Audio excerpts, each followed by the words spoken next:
This is unSILOed, brought to you by Alumni FM, connecting people through stories.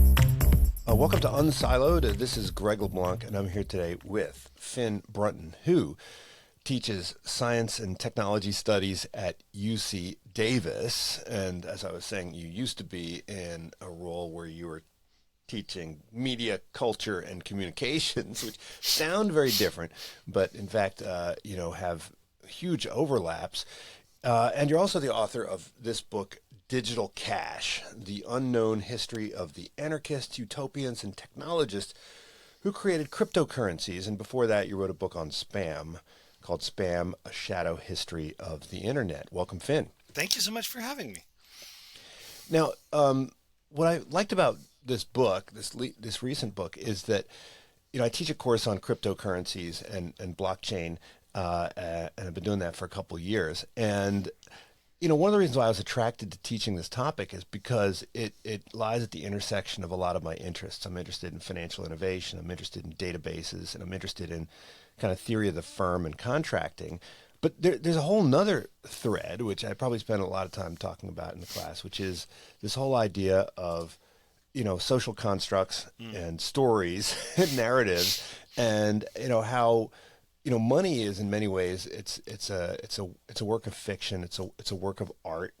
And so that's why to circle back to this idea that you used to be teaching kind of media and culture, and now you're teaching science and technology, but this topic kind of sits at the intersection of both of those. So what did you get launched into the study of the origins of cryptocurrencies primarily from the cultural angle, or more kind of the technological angle, or is it D, all of the above? That's a great question. And I stumbled into it for a really concrete, specific reason at first, which is that I was wrapping up my book on spam.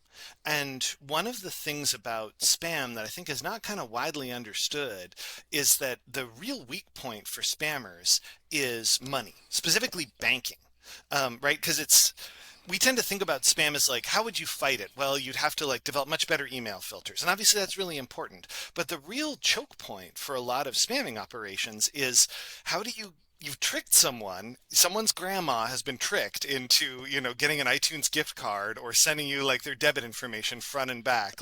How do you cash out that stolen data into real money that you can use, especially if, as is usually the case, you're operating overseas from, let's say, the United States, right? The U.S. is the target. You're like a teenager in Macedonia. How do you turn what you've stolen into something you could actually use to buy a motorcycle? So the problem that the spammers had was they had to work with these really shady banks. I was finding these banks that were being run through the, Cayman Islands or Azerbaijan, and they were all doing this one specific kind of card not present transaction between two countries, and so the reason why I say that is that as I was wrapping up the book with a kind of an eye to what are the financial tools these guys are having to use, I first started to see spammers sending people email that was like, hey, you know what? Don't send me your credit card. But what would really be great for this investment opportunity I'm offering you was if you could buy this online currency and then make that available to me. And at the same time, literally as I was writing the last pages of the spam book, I saw my first ransomware attack screen that had a Bitcoin wallet connected to it. That was you've downloaded malware, the vector for malware is spam, and now if you're gonna get any of your files back, you have to buy a bunch of Bitcoin and send it to this wallet. And it also included something which became a real hallmark for my project, which was, along with the threat, right? We're going to delete all your stuff and you'll never get it back, right?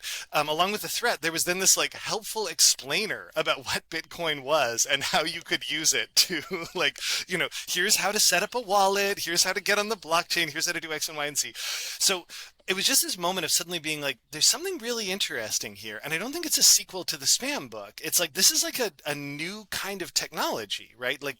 Banking is a really fundamental human technology, right? Systems of debt and credit are really primeval social techniques that we have.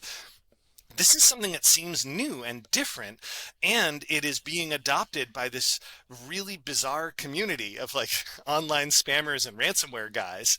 So I saw that and just instantly knew like there's juice in this somewhere. And this was also very early on, right? The spammers were extremely early adopters of this stuff.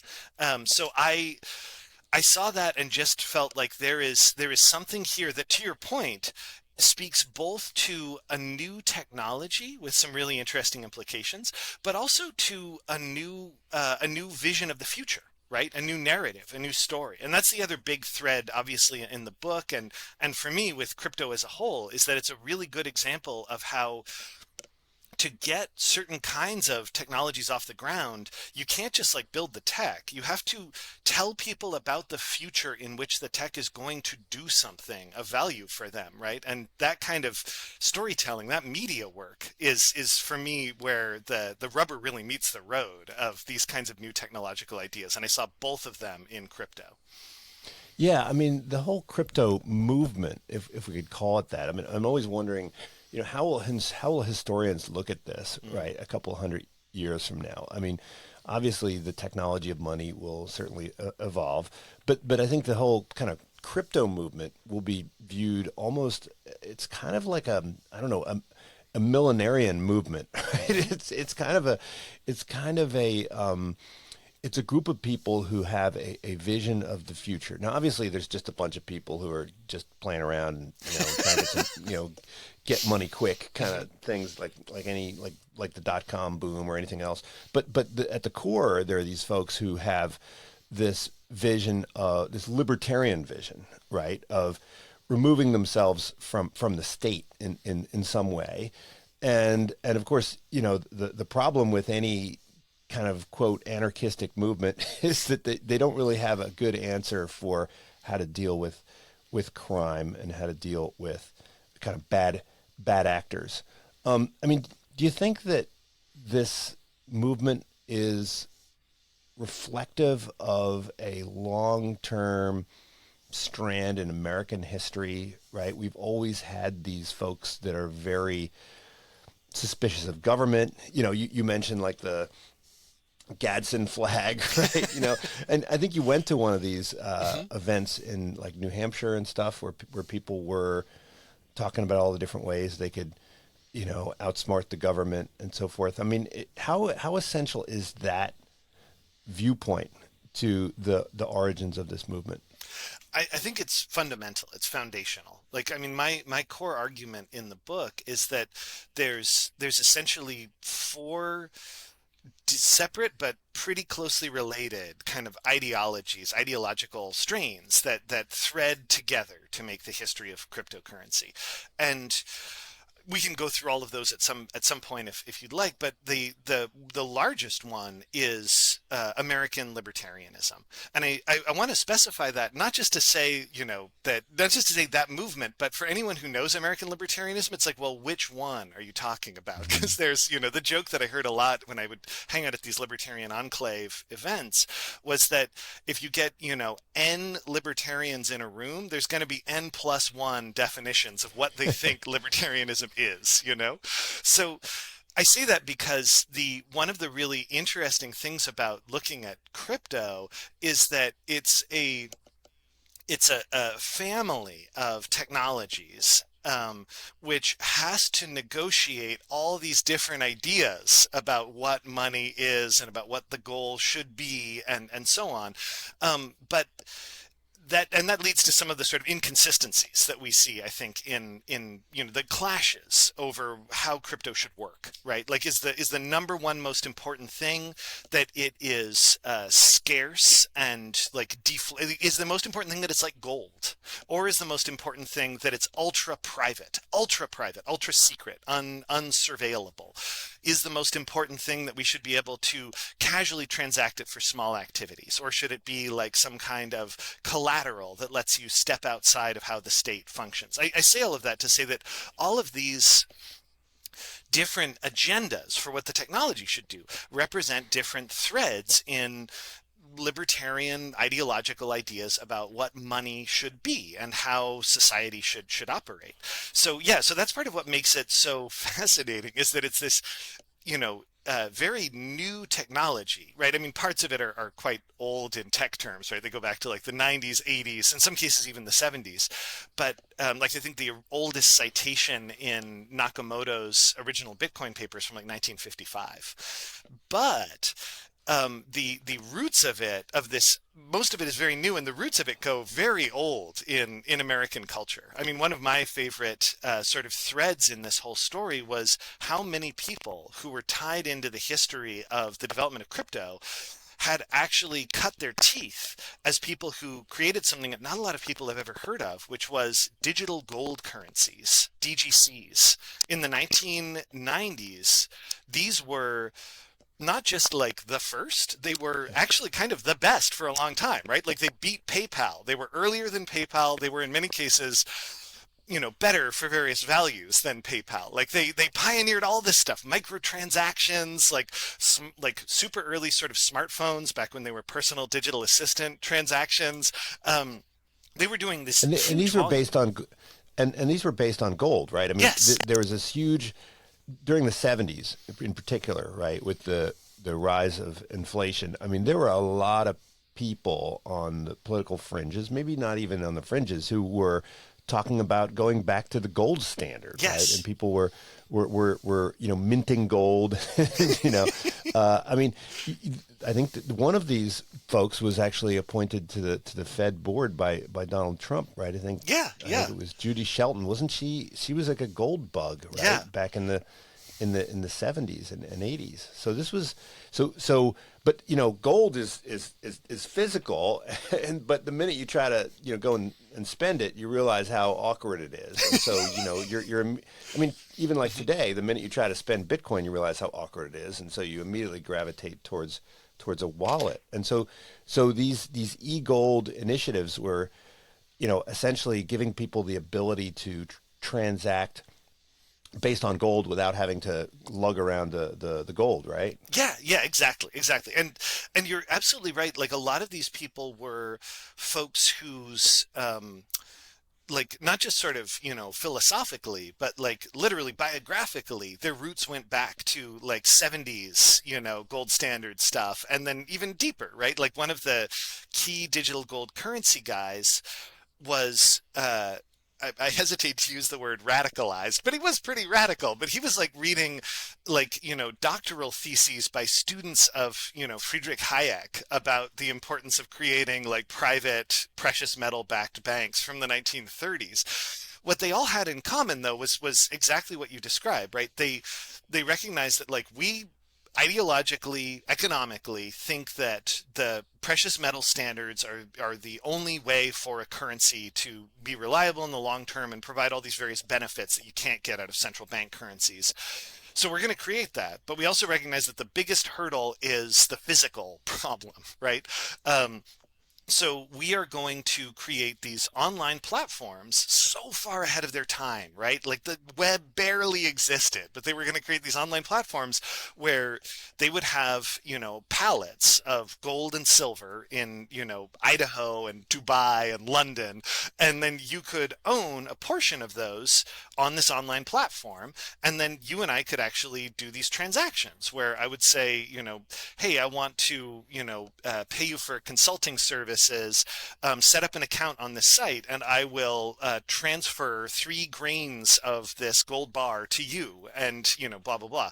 Like people could sell in and out of those. They could cash them out. They tended to hang on to them for fairly obvious reasons, but that model, I think, was one of the ways that we can see the kind of heritage of unusual heterodox financial ideology in cryptocurrency, because the biggest weak point with DGCs was, just as you might imagine, that they were so centralized, right? They're so physical. So like the feds could and did show up and like seize all of the assets, because of course the other problem with creating a anonymous online payments platform that uses precious metal is that it gets used a lot for laundering money and for scammers to like cash out project, like all these various problems that you could picture arising. Drug dealers use them a lot, but it also meant you also have to worry about the person, the custodian of Yes. the gold, absconding with it, right? Yes. I mean, you see this all the time with wine futures. There's people will buy and sell wine futures, and then when they finally show up to get their wine, they realize that the wine shop is run off with all the money in the wine, right? Really? Yeah. Wow. Yeah. That's amazing. Yeah. There's one store like that. It was here in Berkeley, and I just read that one of the more famous wine stores in New York City has been doing this for years. Wow. But no, that is exactly right. Like how can you trust that is, I mean, in many cases they established these like very hands-on kind of trust things where they would literally have like a security camera, a webcam pointed full time at like the pallets of, rounds of silver or whatever in the warehouse in Coeur d'Alene. And you could go and like look at it and confirm that it was still there. And you could take tours and all these other things. And of course they also had, I mean, it has to be said with this particular community, they had the inherent trustworthiness of the fact that if most of your customers are either drug dealers or militant libertarians and they're heavily armed and they like are really willing to take the law into their own hands. However, nonetheless, like either people could abscond with the goods or the feds would come and impound the goods and then you would sort of have no recourse. And so that set up this argument within the DGC community of how do we create a version of this that is like unseizable, right? How do we create a version of this that doesn't have that single point of failure of a bunch of ingots sitting in a safety deposit box somewhere? And one of the outcomes of that was, well, if we could have a way to make something purely cryptographic that existed just on the internet, and like all these instances on different people's computers, then it would be safe. And you can start to like hear the early genesis of the blockchain in that. But its roots are libertarian in exactly that way. Well, it's interesting that it's these kind of anarchists that were promoting the development of digital money, because there's also this parallel strand that I know you've talked about, where the digital money was seen as a way for governments to control spending, right? Mm-hmm. And so, in Margaret Atwood's Handmaid's Tale, that there's a story about this, but there were actually some real life proposals, right, before Congress to do this sort of thing. So could you talk a bit about that concern and why it was actually sort of a legitimate concern of these libertarians to worry about the elimination of hard currency? Yeah, that's a really good way of putting it. Like the trick for me is to it varies depending on the audience, but to kind of disentangle, to recognize that like, there's like hardcore gold standard people and there's people who are concerned about privacy, and they often ended up as bedfellows. They had a shared interest in the way the technology could work, but I think we can really disentangle those concerns from each other. And the reason why that's important is just as you said now, to even if you like, I personally am not a hardcore gold standard guy. I'm like a precious metals, libertarian dude. But I want to make it clear to people that there were concerns about what was going to happen with digital money. That were concerns that even if you have no interest whatsoever in the gold standard, you should really take seriously. And so the core of those concerns was that computer scientists and network engineers in the 1970s, they knew what was coming, right? Like they could see that like we are heading towards a future where computers are some form of computing is going to be everywhere. It might be, the home terminal, it might be the whatever, but we are going to start using computing systems as mediators for more and more of the transactions that make up our lives. And they also saw the implicit threat in that, right? Like if this is pre like modern cryptography in the sense that we're used to it. Right now we may have a kind of, reasonable sense that like, okay, right, like this message is end-to-end encrypted, but this one is not. When I see the HTTPS in the URL, then I can be reasonably sure that this is secure. There was none of that, right? Like none of those systems are in place. So what a lot of these early engineers could foresee is if we don't develop systems to secure this stuff and make it private now, then the state and or major corporations and or partnerships between them are going to start managing our transaction systems for us. And that is going to enable a potential level of oversight and control that would have been impossible under any other circumstance, right? Like one of the stories I tell in the book is about Paul Armour, this computer scientist who got tasked with figuring out what the Soviet Union at the time was planning on for their next generation internal surveillance systems, so that the State Department could kind of game out what that would be like. And what they all settled on, Paul Armour and his crew, was they would use an electronic funds transfer system, which is just a fancy way of saying, like, the point of sales tools that you and I use every day, right? When we go and tap the iPad, like get our cup of coffee. And the reason they would use that is because oversight over everyone's transactions is this unbelievably unprecedented level of political power. You get geotag data about where someone is exactly when they do something, sure, but that's just level one. You also get data about what they're buying.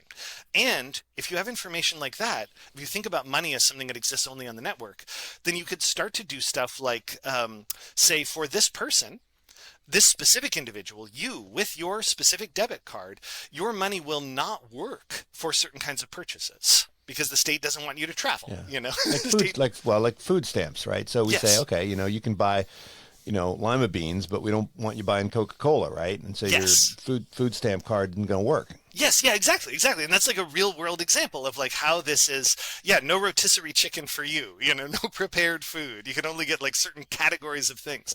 So they were, as you mentioned, like these were people who were like testifying before Congress, being like, this will enable forms of social control and coercion that are just like unimaginable. So the way that they were already then like kind of thinking like, how do we avert this? How do we prevent this? And one of the really and to be fair, I mean, if you think about what's happening in China right now, I mean, it's almost impossible to transact if you don't transact with Alipay and WeChat Pay, and all the data is available to the Chinese government, and it would be very easy for them to apply a social credit score to your to your spending ability and differentially tax you, differentially siphon off your income, change what you can and cannot spend your money on, immediately identify who bought contraband and so forth. Exactly. Like we can see real world versions of this starting to play out, right? Like we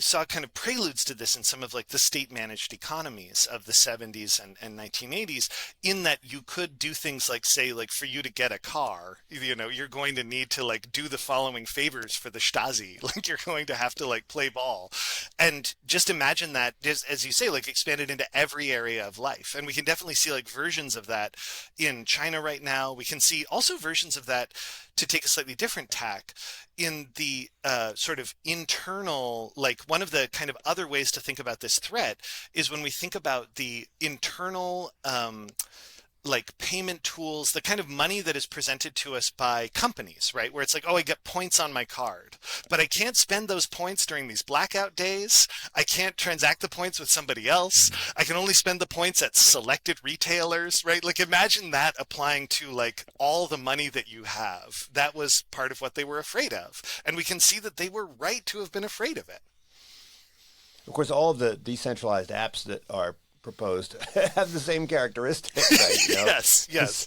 You can only use your, peer-to-peer car rental money for peer-to-peer car rentals and so forth. Yeah. Now, of course, I mean, this is not universally bad. I mean, this is what allows us to impose sanctions on, the Russians. This is what allows us to, identify, drug dealers and seize their money and so forth. And it even is what allows us to go after most of the people that engage in ransomware attacks, because they, most of them sooner or later kind of put their money into some kind of entity that has seizable assets, right? Like some kind of wallet, right? So, this could be good or bad depending on what the government's trying to do and how legitimate it is, right? Yeah, totally. I mean, this is why one of the sort of heroes that emerges, even if he's a slightly tragic hero in the book, in my research, was this guy David Chaum. Chaum was this programmer, software developer, entrepreneur who was running this company started in America, running this company in the Netherlands in the 1990s, who was trying to develop this product that he called DigiCash. And DigiCash was an early solution to this problem of privacy that was also going to try to address just what you've described, right? This kind of the threat of all the threats that you just enumerated. So the notion with DigiCash, which I want to spell out a little bit because I think it really has a lot to still show us today about how different things could have been, was that he and his team and his colleagues, they developed this protocol where you or I could go to our bank. We could physically go to an ATM. We put our card into the ATM and we say, put $100 onto this card. The money that is put onto that card is DigiCash, by which I mean it is these cryptographically signed tokens from the bank. So when I take that card and I go and spend it at the coffee shop, when I put that into their point of sale device, it's not connecting to the bank's computer like a debit card. It's not confirming my identity. It doesn't need to do any of that. What's on the card is as if I handed them a $20 bill, right? And they debit the amount onto their device, and that amount is not connected with me in any way. But to speak to your point, it is connected with them, right? Like once the merchant has it on their card, when they go to the bank to deposit it, it's going to, be coming out of this coffee shop's, it's going to go into the coffee shop's account. It's going to be like coming out of the card connect and so on. So I say that because I think that was such an elegant solution, right? In the sense that the money can travel anonymously. There's no way to connect those transactions together. But if you're going to bring it back into the bank, then it's back into a system where it can still be under some level of supervision and can still, have know your KYC requirements, and can still have ways that we can identify. It's no good for blackmail. It's no good for money laundering. It's no good for ransomware. It's a system that wouldn't work for any of those things. And Chaum's project was so far-sighted in terms of how I talked about it as a physical thing on a card, like analogous to cash, but of course you could also use this for online transactions. And it was so far-sighted in that idea of make it so I can transact with a merchant on the internet. I can donate money. I can subscribe to things without producing any transactional record that connects it back to me, but it's still no good for, illicit stuff, frauds, ripoff kinds of things. And I really wonder about the future we could have had, where the core internet financial model was not advertising, but was instead these anonymous, privacy preserving microtransactions.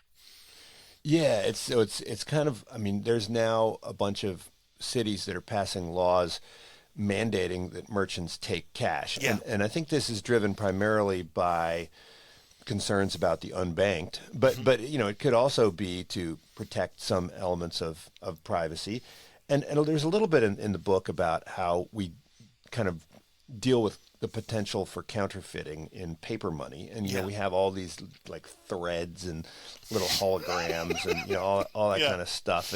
And sometimes when merchants are taking a large bill, they'll put it under this little microscope and so forth. So in order for you to have that kind of authentication in the digital world, right, you need to have all this cryptographic technology. Yeah. Right now, and so I remember when Bitcoin first came onto the scene, most of the courses emphasized the cryptography elements, right? And a lot of my colleagues in engineering school who were cryptographers, they were the ones that got into this. So how did this whole sort of technology of cryptography evolve, and what was the motivation there? Yeah, it's a huge story because, crypto is, for me, and I'm biased here, but I think crypto is really one of the most amazing mathematical computer science developments in the second half of the 20th century. It's just so remarkable.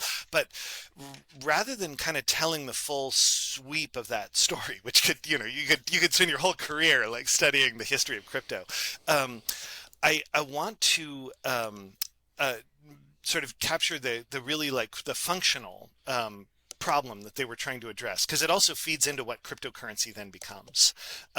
There's Well, it also yeah. ties into your spam story, right? Because I remember it was probably in the late '90s when Bill Gates came out and said, what we need a postage stamp for emails, right? And everybody's like, wait, what? Like that seems crazy. But he was saying that if there's just a tiny little fee associated with this, gets to the proof of work story, but if we had some tiny little fee, this would serve the role of reducing the spam. So part of the story for eliminating unwanted stuff is authentication, and then part of it is about putting a tax on things. Yeah. Right?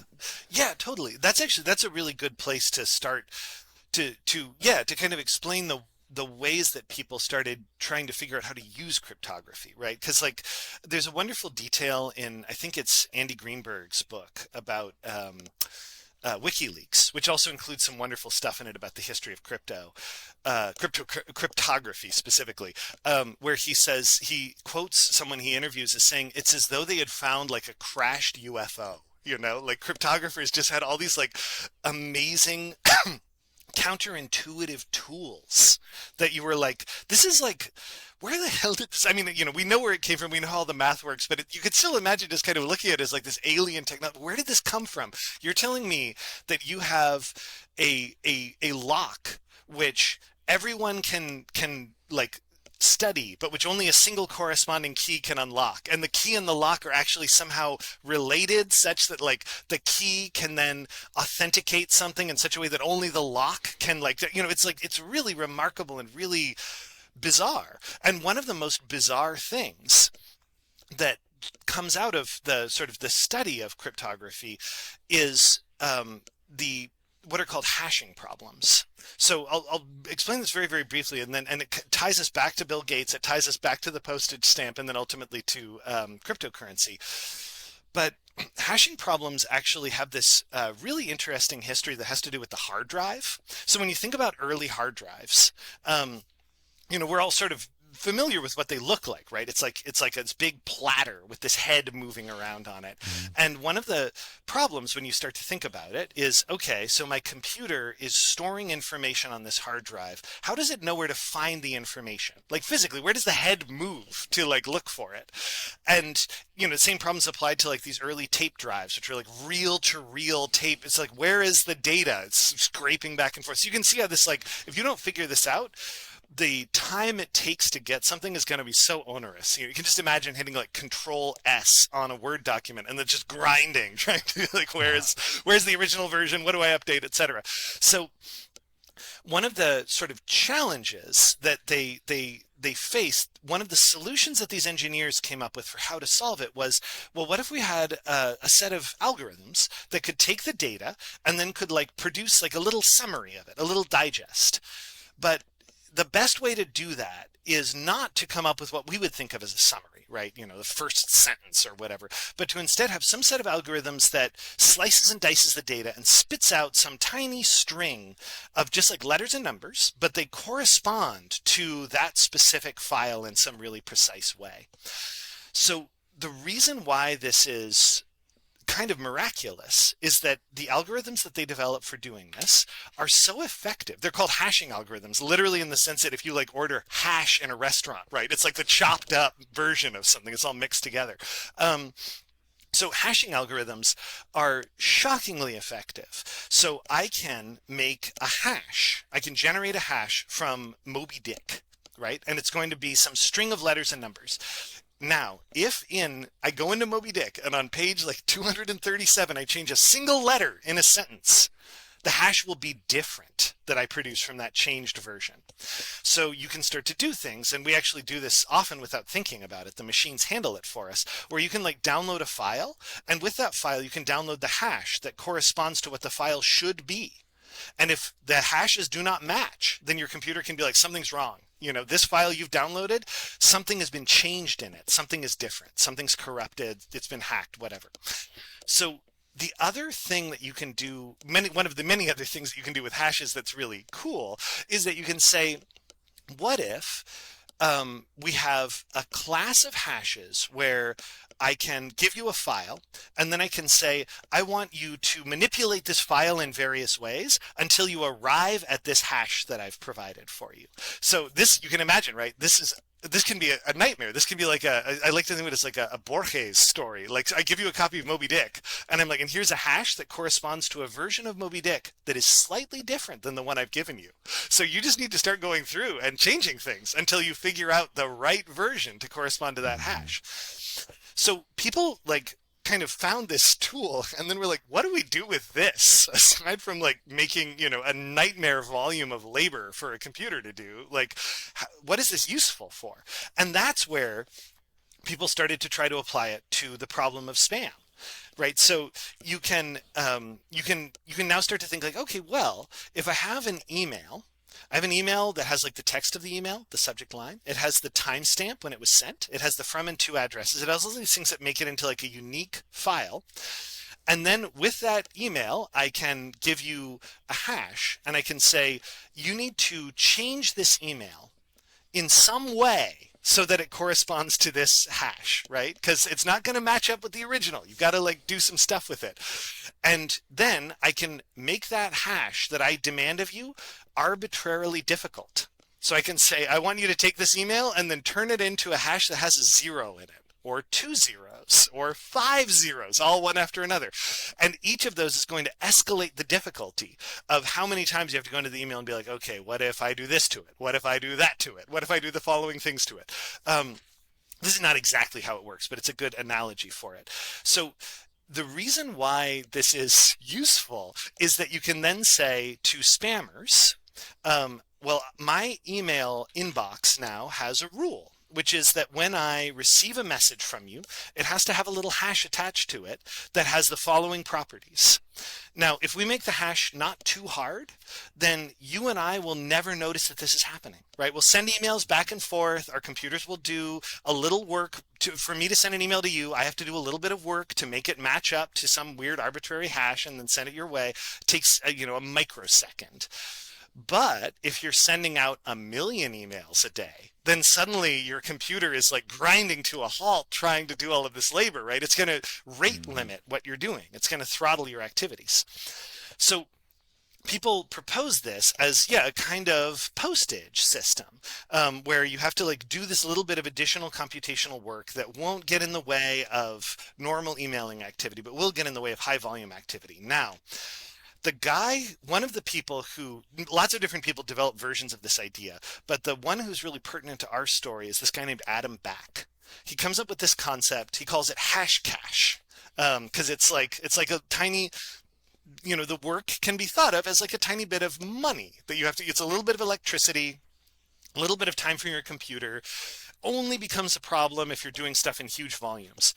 And then having developed this, and this is one of my favorite things about the history of tech, is that people never, almost never come up with the single visionary idea. They always come up with something and they're like, what is this good for? What can we do with this? He starts posting these papers where he is presenting this idea. He walks you through how it works. And at the end, he has a bunch of what else could this be good for? And one of the things that he has he's got these bullet points. And one of them is it could be the minting mechanism for a digital banking system. It could be some way for us to produce a kind of metered, measurable level of difficulty of work that a computer has to do to generate new money in some as yet unspecified digital way. So, sorry, that was a huge kind of way of working our way around, but that's the twisted path by which one of the main threads of cryptography ends up in cryptocurrency. Now, you tell this other story about how some of the cryptographic tools like RSA were almost like government secrets, and the people who were publicizing them were kind of like the people who now put the recipe for a nuclear bomb up on the internet, right? And yes. and people were tattooing this on themselves and walking around and thereby violating the law. I mean, so were a lot of these things developed for the the military, and then sort of they spilled out into the general public? Yeah, I mean, no, like absolutely. And this is also I mean, this is one of those things where it's easy, after we've all been through years and years of the crypto marketing hype cycle now, and it's kind of easy to roll your eyes at the sort of like, this is gonna smash the state and, change the world forever, and, there's powerful forces arrayed against it. But I want us to think about a time when that was kind of true, when there really was like a vast material state conspiracy against a particular technology becoming more widely available. And it was, and that also definitely informs like sort of how cryptocurrency develops. But that is a key part of the history of modern cryptography, is that the not just the United States, lots of different governments had been the sort of primary funders of cryptographic research through the 20th century, right? Like they were using it for military purposes and to secure state communications. And it was all just ultra, ultra, ultra secret. Like to the extent that, this is a tiny detail, but it's one I find so mind-blowing. So we are probably all familiar with the story of the Enigma machine, the like German military encryption system that a whole group of different people ultimately were able to crack. So they were able to read German military communication. It's one of the most famous stories in the history of cryptography. Alan Turing is a key figure in it, et cetera, et cetera. That story was so secret when it was happening that after the Second World War, the British government gave a bunch of Enigma machines to Israel. So, and they were like, here you go. These will keep your communications secret, because no one knew that they had been successfully cracked. And that way the British government could keep like reading Israeli mail and keeping track of what they were doing. It's that level of secrecy. So by the 1970s, as cryptography has become increasingly digital, the threat was that, and this is a very, I think, reasonable and realistic threat, was that the government, various governments, but let's focus on the US, were going to produce encryption standards which were some level of reasonably secure, but which the government could read.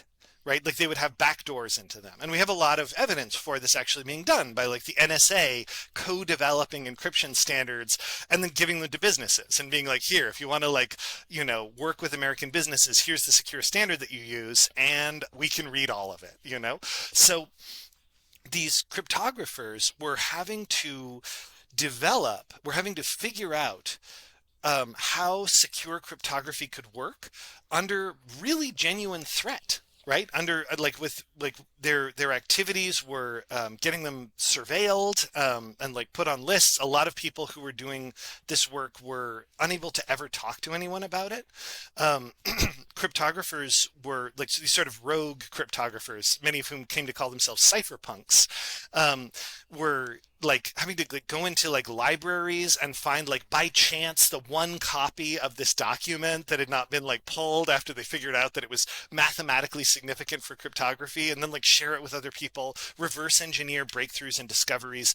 And the sort of story that you raise is one of the kind of most remarkable of these, which was that cryptographic algorithms were classified as munitions, as weapons of war, right? Like you needed a foreign export license for them in the same way that you would if you were, like selling tanks or something. So as people were figuring out these sort of cryptographic primitives and fundamental algorithms and things like that, they started doing stuff like getting them printed on t-shirts, because then you could be like, if I wear this t-shirt on an overseas flight, like I am doing the equivalent of like selling crates of AK-47s to somebody. And as you said, most famously, people got this extremely laconic version of this algorithm in a programming language called Perl tattooed on themselves. And then they could say like, my body is classified as a deadly weapon. It's like this military device. So that is also like that tension, I think, is a really good tension for us to bear in mind as we look at how cryptocurrencies developed, because part of their heritage was this awareness that strong civilian cryptography was seen as posing a genuine threat to the safety and security of the state. And the the sense of threat on both sides, that sense of like this could be genuinely dangerous to the operations of the government. It could empower, what the FBI always loved to refer to, like what is it? They always had the four: terrorists, organized crime, child pornographers, and like drug cartels, I think, or something like that. Like cryptography is going to empower all of these, and you see that same rhetoric applied to cryptocurrency. Well, and of course, with Silk Road, I mean, we saw, quite a bit of illegal activity, right? Yeah. But, you also talk about these extropians, right? Yeah. And, I mean, I for some reason, it didn't even occur to me that such a concept existed because, we talk about entropy all the time. And I had no idea that entropy had an opposite, which is called kind of extropy. And so, these extropians, I had no idea that there existed this community right here where I am in Berkeley. Mm-hmm. Presumably, some of these old folks that I see wandering around, these old hippies are, extropians with billions of dollars of crypto somewhere tucked away. But this was like a thriving community, and with their own kind of newsletters and everything. I mean, so who were these folks, and how big did this community get, and does it still exist? Are these, I mean, with Hal Finney and Nick Szabo and these guys, I mean, are they just sort of on the circuit now? I mean, do they how have they gone mainstream? I think some of them have gone kind of more mainstream, but tell me about this group of extropians. Yeah, I mean, the extropians were I think it's good for especially academics to confess their biases, and I have a lot of affection for the extropians as a movement. They play a big role in the history of crypto that was, I don't think has been kind of given enough credit, in part because from our conventional mainstream perspective, they were way out there, they were really extreme in really interesting ways. But they were a lot of the most of the key figures in the history of cryptocurrency, of what becomes things like Bitcoin and so on, all have their roots in the extropian movement. They were all on the mailing list. They were all fellow travelers of the extropians to one extent or another. Some of them were paid up members of the community. They all were hanging out in the same kind of milieu together. And the extropians are, in my opinion, the most significant, least talked about subculture in modern technology. Lots of people will talk about phone freaks in the 70s, and the sort of development of hackers, and all these different groups and subcultures, but the extropians don't get a lot of airtime, and they were hugely influential. There were only ever, I would say, it's hard to get exact numbers, but only ever a couple thousand people, I think, who ever really even were in this conversation. And the real core of the movement was, I would estimate, in the hundreds, but a few thousand people who subscribed to the magazine, and some people who showed up to events and conventions. But within that group was, first of all, an incredibly influential array of thinkers and writers and influencers who would shape the subsequent tech scene, cryptocurrency, but many other things. But also, they really formulated a lot of what we could think of as the utopian ideology of modern tech, right? Of the modern tech industry. It really has its roots in the ideas and concepts that they brought together.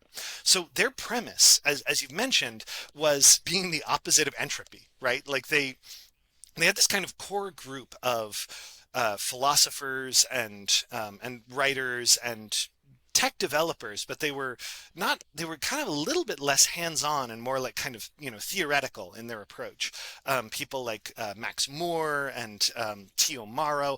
I should also say, a key part of being in the extropian inner circle was that you changed your name to be more affirmative of the future. So Max More is more of everything, the maximum amount of more of everything, right? Tio Maro is tomorrow. Tio Maro, yeah. Yes, yeah. Simon D. Levy put an exclamation point, so it's Simon D. Levy. It's really, it's really delightful. They really are deeply committed to this project. But their project was this kind of core group of philosophers and theorists was to systematize and propound a model of human progress in which our goal as a species is to reverse the theoretically inevitable tide of entropy, right? And by that they mean it in a semi-formal thermodynamic sense, but more in like an informational sense, right? Like to create more information, more longevity, more energy in the, you know, in a like metaphorical sense, but also in a literal sense, right? Like more space, more time, right? Like more of everything. The goal was to become godlike, you know? And the ways that the sort of elements that played a part in that were where we can really kind of see the unusual specificity of their movement, right? Like they wanted to achieve a series of technological breakthroughs that would solve disease, that would eliminate want and poverty, that would create sort of, you know, limitless abundance, and ideally, ultimately, physical immortality.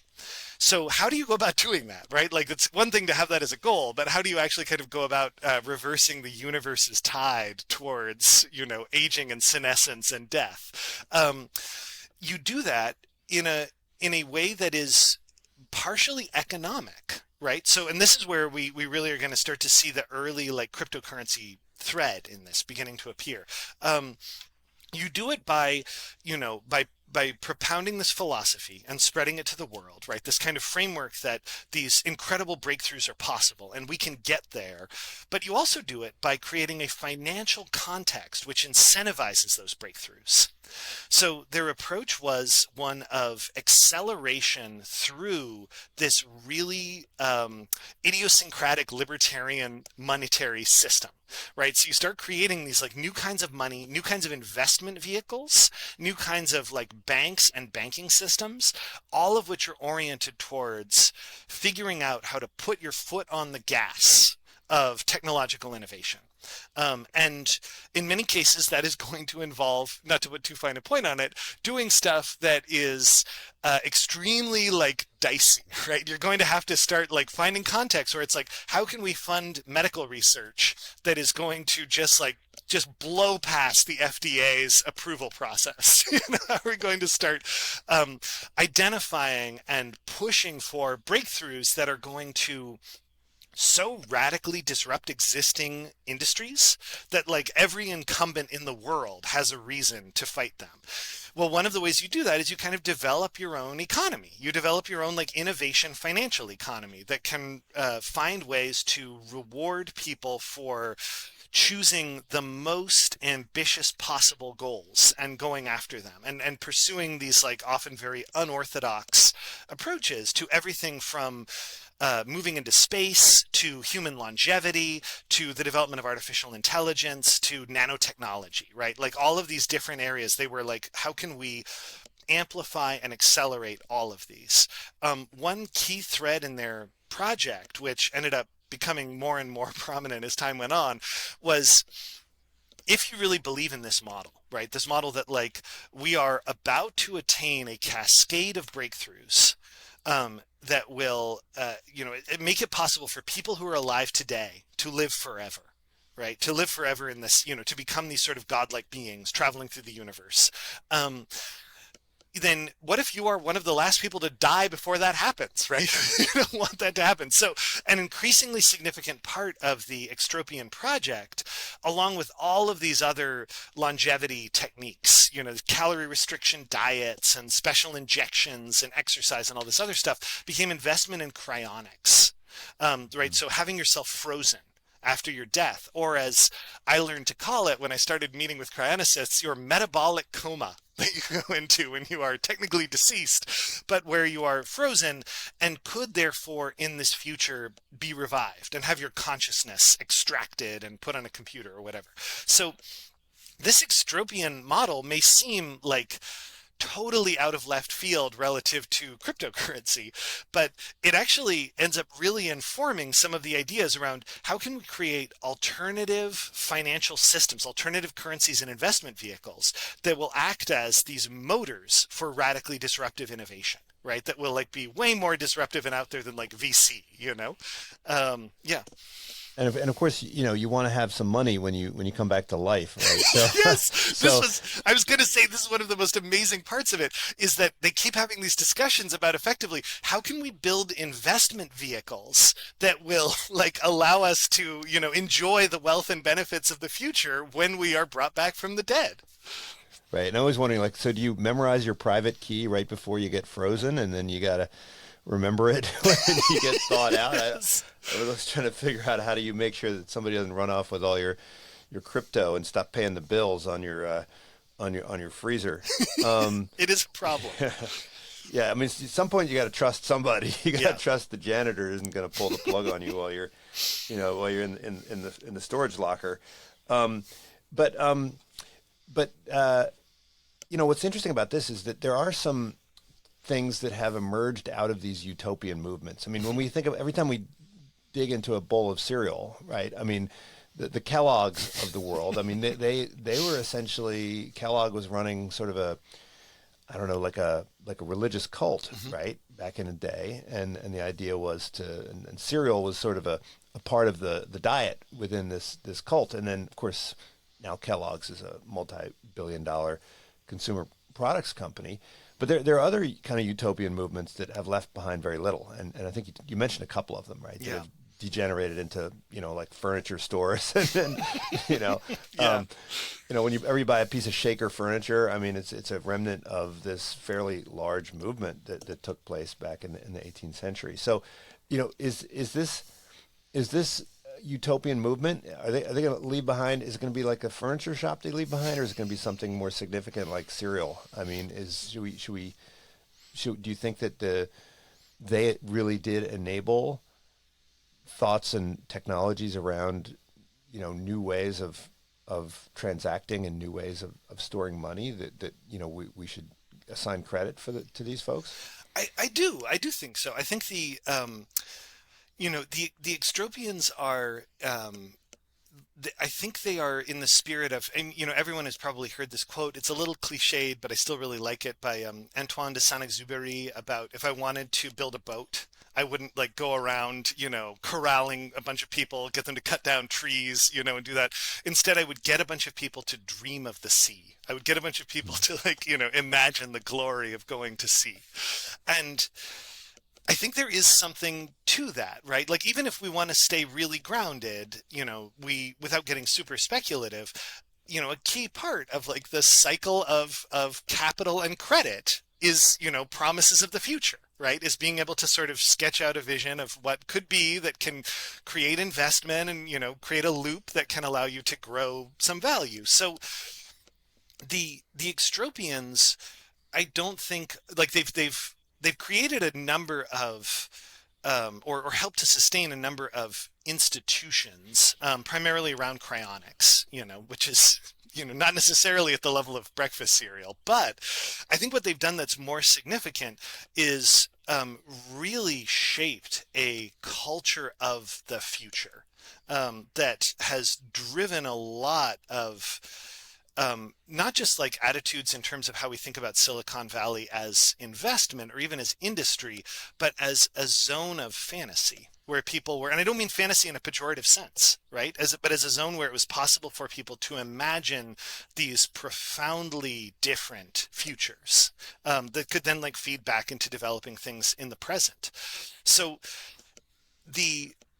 I'll level with you that I think, a lot of the concrete existence of cryptocurrencies really failed to deliver the extropian dream, right? Like they became, systems of wild, inflated speculation rather than like motors for disruptive, innovative investment in, breakthrough technologies. But the notion that we might be on the verge of some extraordinary transformation and that you could participate in that, right? That you could like be a part of it, that you could live it in some way, like that I think it's hard to overstate how much that has, for better and arguably for worse, shaped a lot of the way the tech industry currently functions. Probably their most concrete area of impact, which is still ongoing, is that they were really instrumental in the discourse of the singularity, right? The kind of the imminent breakthrough in AI that will, create this, string of essentially end the human condition through this like string of steadily accelerating further breakthroughs and further developments. And whether or not you think that is plausible, I personally do not think that it's plausible. You can still see the way in which that has had some really profound impact on how people approach developing AI, how they think about it, the cultural conversation about it, and for that matter, even the extent to which, like, I personally know people in Palo Alto who are like putting money into like research projects to figure out if we are living in a simulation that is running on an AI because the singularity has already happened, right? Like that is the kind of conversation the extropians were having in the 1990s. And the fact that that's a part of the culture now, I think, is absolutely one of their legacies. Well, last question. I mean, to me, it's absolutely astonishing that 15 years after the creation of Bitcoin, we still don't know who Satoshi Nakamoto is. I mean, I don't understand how it's possible to keep something like that secret for as long as we have. I mean, this was a relatively small community of people. And they pretty much knew each other, and they went to conferences with each other, and they had all the mailing lists and so forth. I mean, is it really plausible that the identity and whereabouts of this creator is unknown to the inner circle within this community of extropians? Yeah, I think that's a great, like, that is obviously like one of the great questions. Something that like I'll say two things. One is that this is a little bit, what I'm about to do is a little bit of like a classic cheap academic move. It's a little bit of academic jujitsu, but I think it still has value, which is to say, like, what's more interesting than Nakamoto's real identity is the fact that this person could be so mysterious or whatever. Like that sort of thing is like, it's a little bit of a kind of like, I don't know who it is, I don't want to speculate, etc. kind of move that people do. But I think it's worth finding really fascinating that this is the possibility that you could create co-create something like Bitcoin, which is, Nakamoto was ultimately like received a lot of help from people like Finney and others kind of building it. But the fact that you could create something like that, still control an enormous volume of it, right? So much of the early Bitcoin when mining was easy is all in, Nakamoto's wallets. Where would he be if he were on the Forbes, 400 list? Yes. He'd have to be up there, right? Yeah, exactly. The fact that you could do all of that and still remain entirely unknown that is in some ways the most complete realization of the fantasies of the cypherpunks of the 1990s, right? Like that is in some ways like that's what they were kind of like that's what they were hoping for, was a future where it would be possible to do something of this magnitude and to control all of these assets and so on while remaining unknown to the world. So that's kind of that's my little jujitsu move. That's answer one, is the kind of like, more than who it is, isn't it interesting that they can do that they can pull it off? My answer part two is that while the sort of proto-cryptocurrency community was quite small, it is larger than I think a lot of people realize if you go back into the 1990s and kind of look at how many people were all kind of interested in this idea in loose ways. I have my own personal theory as to who Nakamoto is, and if I were to like drop a little breadcrumb, I would say what's really worth looking into is not like the people who were central to the extropian mailing list, like, Szabo, for example. Nick Szabo, who people have many times said, like, oh, Szabo's Nakamoto. I was like, no, I'm not. I can really easily demonstrate that. But Szabo was someone who was writing about digital gold, like projects as cryptographic projects, was writing about using signature chains to and so on. Like Szabo was obviously right there, but so were a bunch of other people. So my little breadcrumb is that I think there were a couple of Commonwealth communities, right, not in the United States, of people who are developing digital gold currencies of the kind that you and I were talking about at the beginning of the podcast, right, where there was like physical gold bars in different places, a number of whom were really interested in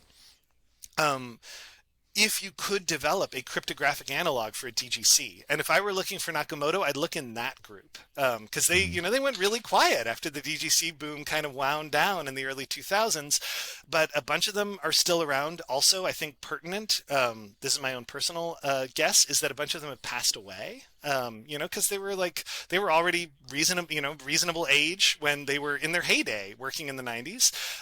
But so I think if you wanted to look for Nakamoto, I would look at people who were farther back in the history of developing DGCs, and then think about why they would write to these mailing lists, because people were there who would be able to evaluate these ideas they'd arrived at independently.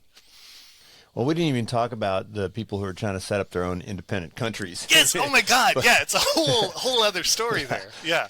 But I just want to, I lied. I have one more question, which is like, your discipline is a little weird one, right? Like science and tech studies. I mean, is that a, what is that? I mean, is that part of a, I mean, should we think of that as a part of a history department? Should we think of it as part of a, sociology or rhetoric department? Like where you've got a little community of people who do science and tech studies. Yeah. Do you think of yourself as a kind of a community, or are you all kind of spread out among all the different various departments? That's a great question. I mean, we could do a whole other podcast on, I think the history of STS is fascinating, but basically what it is, in answer to your question, is I think of STS as a meeting ground for a bunch of different kinds of folks, but we all can communicate with each other, right? We all have kind of been able to develop like a common language, but some of us, like me, I've got a historical background, right? Like I think of myself as a historian of science, and then there's people who are like, as you say, like sociologists, right? Who like go and do sociology in labs and study kind of how this stuff works. And then there's people who are like anthropologists, who are anthropologists of technology, right? And they'll like watch how people use things, how things get developed, how they get, and so on. What STS provided was a space where all of these different areas, which are all adjacent, could have like a common center in the Venn diagram to meet up and hang out there, and part of what I love, this is my little pitch for STS for anyone who's listening, part of what I love about it is that it gives you like a passport to go and meet and learn from really interesting people in all kinds of different zones, right? So it's what let me be able to write a book like this, where it could be partially about the history of the science behind the technology, and partially about the technology, and partially about like the subcultures whose ideas and visions shape the technology. Mm-hmm. Fascinating. All right. So Finn, thanks so much for joining me. The book is called Digital Cash. Check it out. Also, Spam, Shadow History of the Internet. There we go. Fantastic. Thank you. This is unSILOed, brought to you by Alumni FM, connecting people through stories.